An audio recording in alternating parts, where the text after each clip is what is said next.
to Spokane's Moral Mondays Northwest. We are doing the first program today, which is really just an introduction to what this program will bring to the Spokane community and how it really continues the national program of Moral Mondays, which has taken place in areas like North Carolina and South Carolina, Atlanta, throughout the South and on the East Coast, but has been absent in the Northwest altogether. So Moral Mondays Northwest, to us, is an opportunity to start a forum for community input. And Martin Luther King said that riots are the voice of the unheard. And really with Moral Mondays Northwest, we want to give the opportunity for voices to be heard so that we can start the week with a fresh focus on justice issues and move the conversation from the dialogue into actions that are collaborative between different organizations and groups. We also want to focus on the 5 game changer issues of the National Association for the Advancement of Colored People, which are education, health and healthcare, criminal justice, voting rights and political representation, economic sustainability. And those particular 5 game changer issues are really the most crucial issues facing the communities of color across the nation in the 21st century. So we have with us here today some of the representatives of the Spokane NAACP that can speak to issues of justice in Spokane and nationally, as well as issues of these particular 5 game changers, the goals and objectives that we have with these particular topics.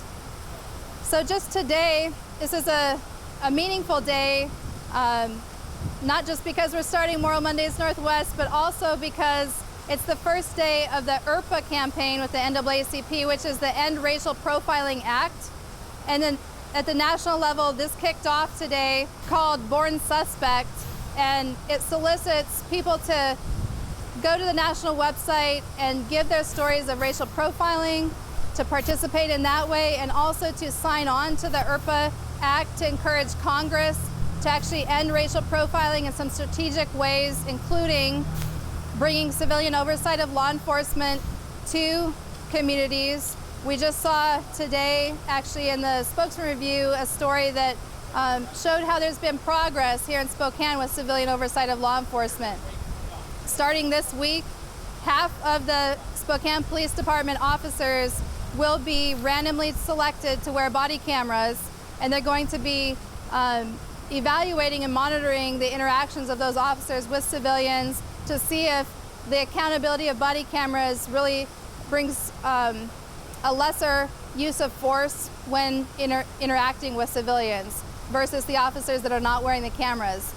So when it comes to the 5 game changers, one of the key issues is political action and voting rights. And here with me today is Jan Baker and Faye Baptiste, and they both are on the Political Action Committee of the NAACP here in Spokane. Jan is the chair, and we would like to hear from them what the NAACP really hopes to do when it comes to political action and how that relates to Spokane. It's already on. Our Political Action Committee follows pretty closely the goals of the national NAACP, and in particularly we work close with the Alaska, Oregon, Washington State Area Conference. So our goals are numerous. We are to become more active and encourage voter participation, participate in more on-site voter registrations, and we've already started on that. We started in January registering voters at the showing of Selma that was here downtown. We also had helped with the registering voters at the naturalization process that was on May 1st. And of course we will have a huge voter registration at the Juneteenth celebration, which will be all day long. And we have already 10 wonderful members of our general membership have volunteered to register voters at the Juneteenth celebration. And we will continue to work on voter registration as opportunities arise. Another thing that we participated in, President Dolezal and myself testified at a city council meeting regarding Ban the Box. This is smart hiring practices. It was passed unanimously by the city council. We thank the council members for their 6-0 vote on that. We also are following some other bills in Washington State, such as the legal financial obligation bill for ex-felons, and of course the minimum wage bill. And we will continue to follow in connection with the AOW various legislative state bills, and of course our local bills as well. We also plan to formulate a legislative agenda and meet with our appropriate elected officials this fall to promote possible bills in the 2016 legislative session in Olympia. In addition to, so you mentioned that we have a candidate for school board, and that we're also going to be doing a panel discussing city council candidates coming up. Would you like to maybe give us an example of a question that you would ask a city council panelist at that particular NAACP council panel? Well, one of the questions, the question should reflect our values and our goals for the NAACP, and certainly one of the questions would be, how would you vote on the Ban the Box, the smart hiring resolution? We know how our current city council voted, but we don't know how all of these candidates would vote. And why would you vote as you would vote? Thank you. So Faye, I have a question for you. Moral Mondays Northwest is really focused on justice as the moral imperative. And we know that justice and morality are both really tied to right and wrong. When you think of justice, what is the first thing that comes to mind that you think of, either for Spokane or for our nation? Well, for me, right now, I think with all the activities going on with the policing, like Ferguson and Baltimore, that's what's really distressing to me, because I guess I've always known these things were going on, but now that we're having cameras, people with their own cameras and their cell phones being able to really look into good practice policing, I think that's one of the things to me that's a big imperative right now for social justice, because I think we all should be held accountable for our actions, and the fact that policing is not held up to the same standard of punishment as we are, even when it's right on camera before our eyes. You can't even get an indictment. And that's something I would like to see us continue to work on, because it's such an imperative all around the country now. Right.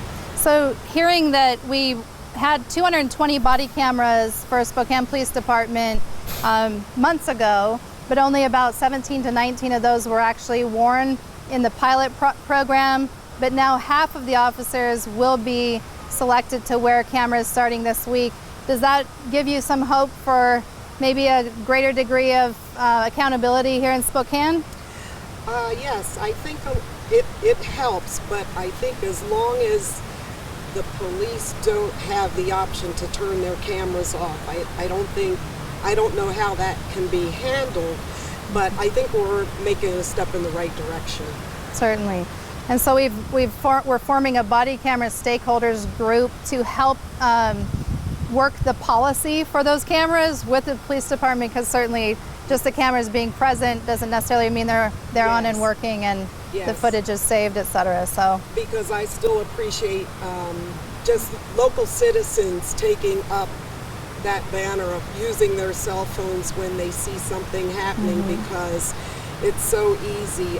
There was just a case in Dover, Delaware, well, it was 2 years ago, where it's now just coming out nationally on TV, of a police officer the young man, African American man, was surrendering, and he's getting ready to lie down, and the policeman kicked him in the face, and so now that's in litigation. Right. And this officer is just got an indictment. So just to see that when policemen do go wrong, that they are held up to the same standard as citizens are. Held up to the law, right? Held up to the law. So other than political action, we have health and healthcare. And I know the healthcare committee has been very active. So Deborah Rose is here with the healthcare committee with the Spokane NAACP. Deborah, can you tell us some of the main goals and objectives for health and healthcare, and also some of the just recent things you've been doing with the committee and with the chair, Adrienne Dominguez, to move these initiatives forward for Spokane? So some of the issues that are very concerning for us with the Healthcare Committee are the high incidence of certain disease states in the African American population, such as diabetes 2, such as morbid obesity in children, heart disease, including blood pressure, and also breast cancer in African American and Native American women has the highest mortality rate in the nation.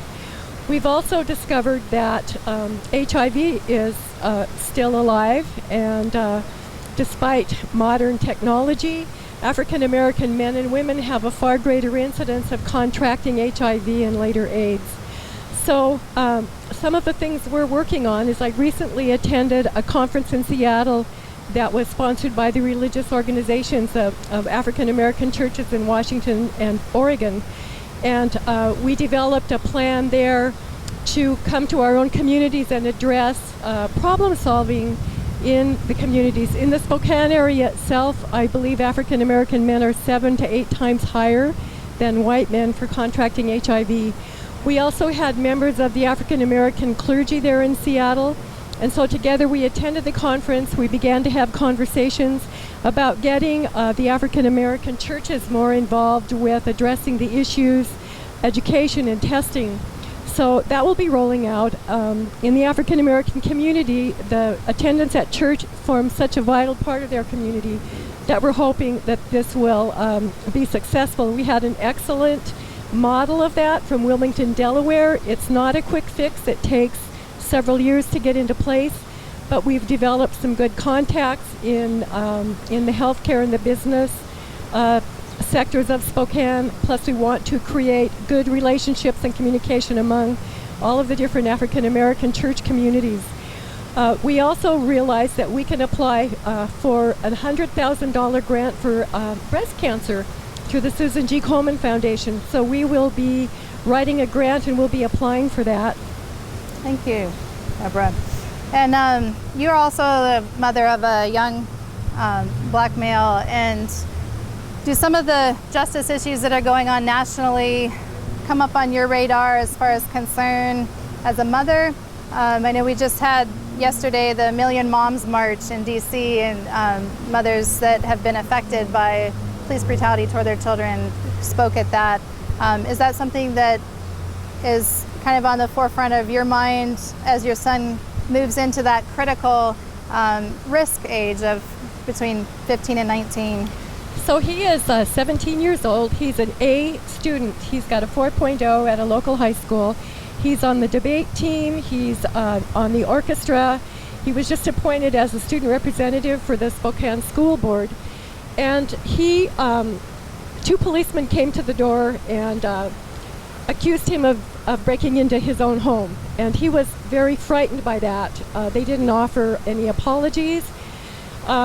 So that was very concerning to him. And so when he goes to school, it's also education of the other people. So he knows quite a few white young people, and they believe that he's overreacting on these issues. When he talks to them about the disparity in color and how people of color are treated, especially the police brutality, and his father has also encountered much more police brutality, where he's actually been thrown out of the car and been physically accosted. So that's probably the hardest thing for him as a teenager, to see his white counterparts devalue and diminish his statements. Like they don't want to learn, they don't watch the news, and they think he's pretty much overreacting. So he's facing a dilemma right now, a kind of a personal crisis in loving his race, being very proud to identify as an African American, and being in a situation where he's not treated equally. He's afraid if he gets stopped when he's driving the car that he will come to harm. He says, I totally understand why African Americans run when they're stopped at traffic stops, because those are the times that they're taken out of the car and brutalized. So he understands that. But it's very hard to make change in his environment when his white peers diminish his experiences and diminish the truth. Thank you. So Floyd, you're a longtime NAACP member. Yes. You've lived in the community for a while, and you've seen these issues circle around. You've been present at a lot of panels, a lot of conversations about civil rights, social justice, racial justice. What comes to the forefront of your minds with Moral Mondays Northwest and with just justice issues nationally or here in Spokane? You mean as far as the purpose of Moral Mondays, or? Yeah, and just justice as the moral imperative.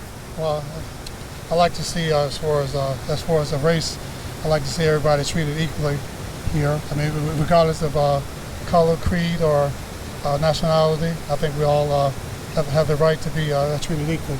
But regardless of our economic status, regardless of what part of the town we live, I think we all have that right and that justice to be treated equally, fairly here in Spokane. Like I said, I've been here since 1990, 25 years ago. So I've seen quite a bit change, but we do have far to go though here in Spokane. It has gotten better, but yet we do have quite a long ways to go as far as equal justice here in Spokane. What are some of the areas of injustice that you have seen, or maybe a specific example of injustice that comes to mind that you've either encountered personally or have had a friend or family member encounter? Well, personally, I mean, like I said, I'm a juvenile corrections officer, or probation officer, and I also do a jail ministry here in Spokane County. Maybe about 15 years ago, I was driving home. It was early in the morning. I got off about 4 o'clock in the morning. A police officer was riding behind me. I guess it's about 4:30. The sun was up then. So I stuck my head out the window. I heard this police officer say, "Oh," meaning that he recognized me. So his lights came on. So he came up to the car, asked him why he stopped me. Basically, he had no reason. He just saw me, a black man in a Mercedes. Figured out, had to be something wrong. So he's just doing a little small talk. I said, "There's a purpose why you stopped me." He said, "No, I just basically stopped here because I just wanted to look at your car." But I figured out, that was a lie there, though. Right. So then I basically told him, I said, "I hope you didn't stop me because I was black." I hate to feel that, though. He said, "No, that wasn't the reason." And like I said, that was about 15 years ago. And I never got over that, though, being stopped, being followed.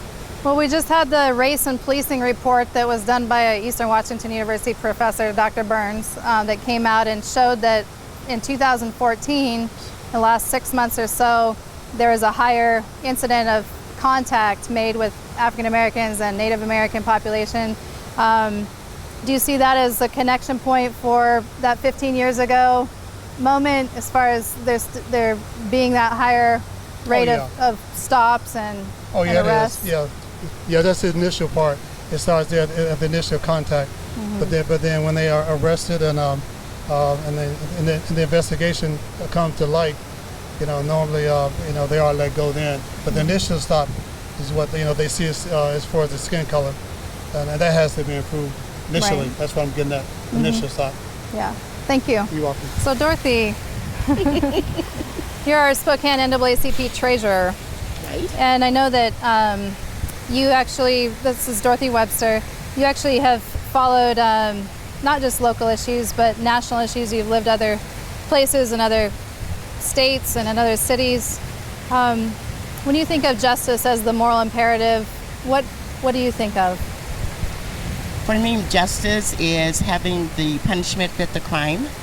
When I grew up in the South, we would have African American men sent to jail for stealing for long periods of time, for stealing a loaf of bread in order to feed their families. And I'm certainly not saying that stealing is condoned, but then at the same time you have others who commit atrocious crimes, white collar crimes, and they're sent out to a country club type prison, and their sins or their misdoings or wrongdoings have had a greater impact on society than taking a loaf of bread. It also, to me, is that we begin, in addition to identifying problems, that we start tackling the systemic reasons those problems exist. Right. When I look at education, I taught for 5 years, and yes, we can talk about the graduation rate, but I had 10th graders who were not able to read, 10th graders who could not get a subject and verb to agree, and so we really need to start tackling the root of the problem and not just address it superficially. Right. The moral imperative is for all of us to be of the same mind, on the same wavelength, and try to not only work together but to respect those differences. When we talk about diversity, we always look at the complexion of the crowd, but we always want people to look different, but we want them to think the same. Right. And I found that out through most of my professional career, that it's okay for Dorothy to be an African American woman as long as she think and act like us. Right. And so that to me is sort of the imperative way to move toward the future. Thank you. Are there some specific ways in which you have seen maybe some justice initiatives started in Spokane but not completely followed through, or some kind of half-baked dreams? I don't know if that being half-baked dreams. I think I would like to see us move from being a reactive city to being a proactive one. We usually will congregate and coalesce around an issue, and then when it's no longer in the news, it is no longer on the 6 o'clock news, and we sort of fall back, and we don't come out and be visible and vocal until the next issue arises. Right. And so I like for us to get a direction, get some programs going, ones that are sustainable, and stick with them, because it takes time to initiate change. Right, absolutely. And that's really the reason for Moral Mondays Northwest, is to be proactive. And we've had, different members in the NAACP and leaders in the NAACP, as well as myself, have received death threats, hate crimes, various forms of intimidation. And sometimes it's easy to go into reactive mode and response mode, as opposed to setting out a proactive solution, basically kind of a preventative measure to inoculate the community, if you will, against the disease of racism, and break down some of those institutional barriers and precedents that seem to be perpetuating. So thank you so much for the work that you've done in this community. Well, thank you, and I appreciate the opportunity that you give all of us to participate. Absolutely. So Lowell. Hi, how are you? Good. Good. So I know Moral Mondays really started with conversations between the two of us, Yes. and you really had this sense of community engagement and collective action, and this being an opportunity for greater collaboration with different entities in Spokane.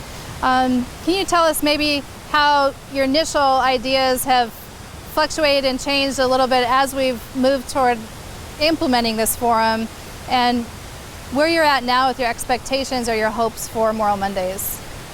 Well, what initially got me really excited about working with Moral Monday was working with this idea that, I'm an educated person. I really want to apply myself. I graduated Harvard University, and I wanted to contribute back to my state, the state where I'm from. And I came to Spokane because I believed a lot of change was possible in regards to challenging racism, sexism, just a lot of potential here in Spokane. And I felt like there was a lack of coordination, just something with, there's good people here. It's just the synergy, I don't know where it is, but I just wanted to contribute somehow. And that's really why you mentioned something about it's not just a Spokane voice, but it's really it's bigger than that, right? And so naming this Moral Mondays Northwest, we actually did get approval from the Alaska, Oregon, Washington president of the NAACP to kind of brand this and take the lead in Moral Mondays Northwest here in Spokane. And so this really is a moment when Spokane, not Seattle, Spokane, not Portland, Spokane, not Anchorage necessarily, you know, we're stepping out, we're taking the lead, and we can take this to other communities. We were just in Pasco on Saturday and supporting the mother of Antonio Zambrano Montes, Teresa, the day before Mother's Day. Of course, she lost her son 3 months ago and to police brutality. And we're the closest NAACP to Pasco. And we went, you know, to stand in solidarity with them and to be able to really bring justice of the moral imperative as a message to the whole Northwest, I think is an important idea for Spokane to lead. I know you're new to the NAACP this year. So what are a couple of things that maybe have either inspired you or that you've noticed since being involved with the Spokane NAACP that demonstrate our connection to civil rights and justice work as relevant to the local scene here? I've just been really impressed with the division of tasking out responsibility. I think the committee structure is really exciting and sensible and provides people with a variety of venues to get involved and make a meaningful difference. And when I'm talking to people on the street about Spokane NAACP, they're really excited to hear that there's a change and that there's new energy and it's growing rapidly, and you can meet people where they're at. You know, ask them about their experience and their issues, and there's a committee for them to jump right into. Right. And you can get a lot done in that small group format, and it really provides a nice backbone for the organization to grow and to build the power we need. Right. To and change. I know you've actually even been involved in recruiting other members, including your mom. And I know that she's been active on the education committee. Has she shared any thoughts with you about her maybe inspiration or even frustrations as far as seeing how maybe, I don't know, progressive the work of the NAACP is, but how hard it is to kind of implement into the system here in Spokane?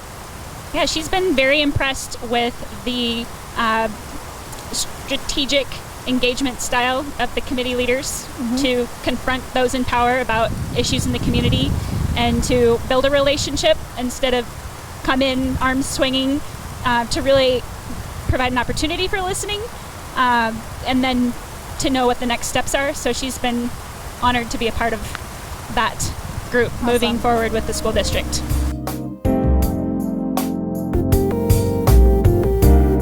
We would definitely like to thank the Barbary Progressive Foundation for being our title sponsor, and also like to thank my dad for pitching in, and CMTV for originally creating the matching grant fund that then the foundation could come in and match.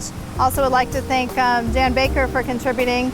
So we have 4 total contributors for our 6 first films, and that moves this conversation into such a broader audience, because not everybody can get off at 4:30 from work and be here, and you know, not everyone has that luxury. Like you're talking about privilege. Some people work 12 hours or 14 hours a day and can't show up for this. So definitely we need to challenge the structure of race, power, and privilege here in Spokane and throughout the Northwest.